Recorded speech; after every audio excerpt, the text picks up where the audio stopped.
welcome to Case Mom. Today I am going to make Leche Flan again, because the last time I made Leche Flan, but that was using the oven and a bain-marie, and to be honest, it wasn't as successful as I had hoped it to be. Like, it did cook and still tasted great, but it didn't look great because there were a lot of bubbles inside. So today I'm going to make another Leche Flan, but this one I'm not going to be using the oven. I'll be using a steamer. First thing I'm doing here is making the caramel. For every 140 grams of sugar, you need 3 tablespoons of water. But I'm gonna double it because I like a lot of sauce. So I'm gonna do 280 grams of sugar. I'm just measuring it right now. Okay, now I'm ready to add my water. So 6 tablespoons.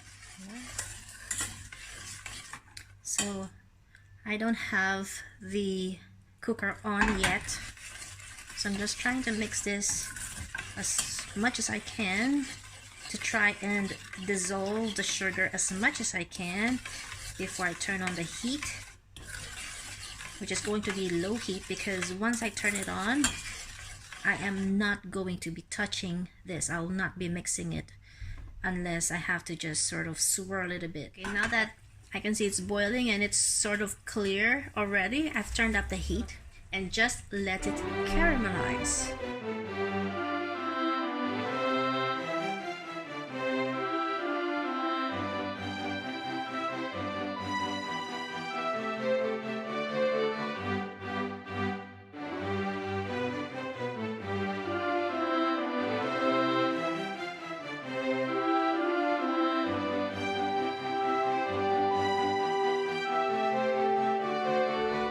So I like it. I like to try and get my caramel as dark as I can without burning it, because I just like the bitterness of it. This is the color that it got to, and now I'm just going to distribute this to my containers. So I barely have enough for this container. I am a little bit concerned about using this tin foil container because it is very thin, and if it's very thin, then the temperature might be too hot and then my leche flan is going to turn out bubbly again. So that's why I'm trying out this other container, which is the baking rubber type container. Is this rubber or silicone or something?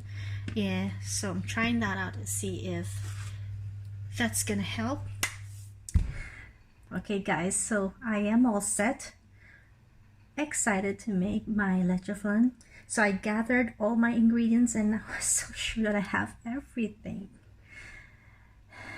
I thought that I had a couple of tins left in the cupboard, but it turns out that what I have is not condensed milk. What I actually have in the cupboard is caramel.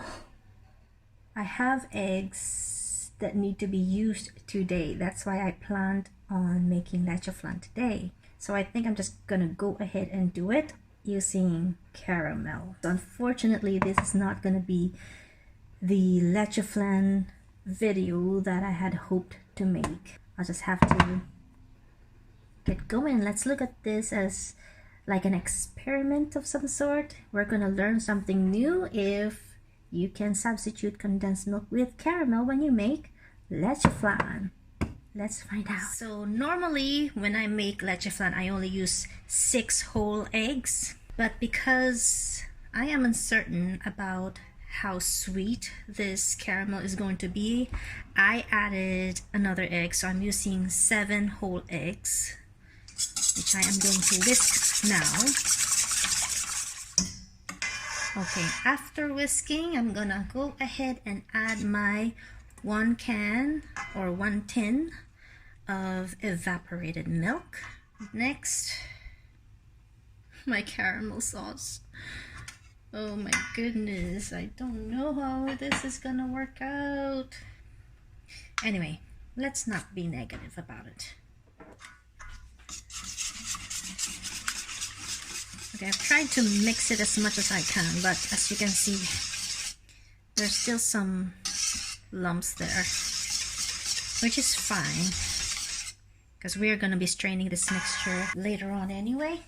The other thing that I like to put in my Leche Flan is all-purpose cream or double cream. This actually is a very big container. I'm just going to use half of this.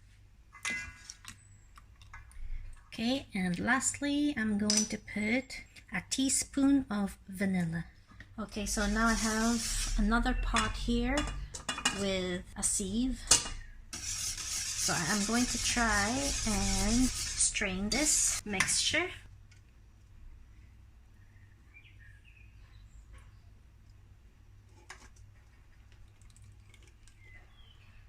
There are a lot of lumps from the caramel.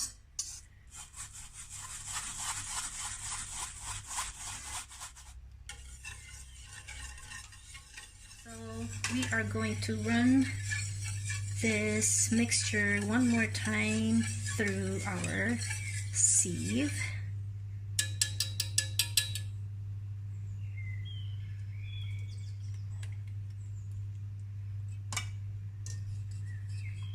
I can still see some lumps of that caramel sauce.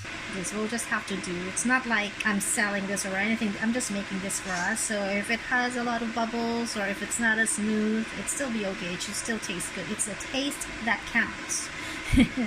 Okay, so I'm gonna put this now in our containers, and the caramel that we made earlier already hardened, so it's ready. So let's do this.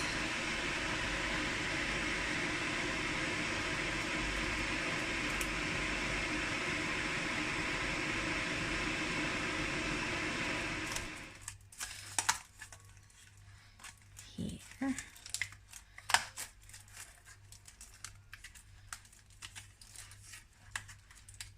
And then this one, it's the first time I'm using this. We're going to cover it as well with tin foil because you don't want the moisture to go on top of your flan while it's cooking in the steamer.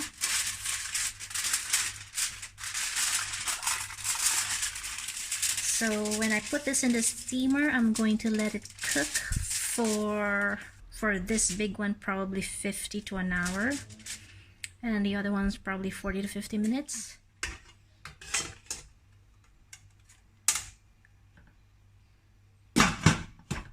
Okay, now we wait.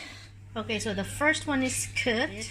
If you can see, there's a little cut there because we tested it out to see if it's cooked through, and it is. So let that cool down and we're going to check later on if it's good or not.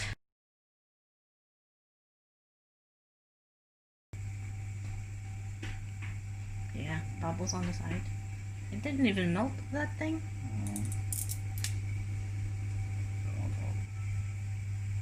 So that's not a very good container then for cooking that.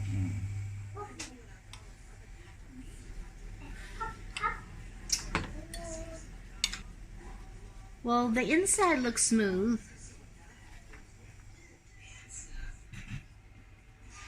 The taste, well, it's very similar anyway. Yeah.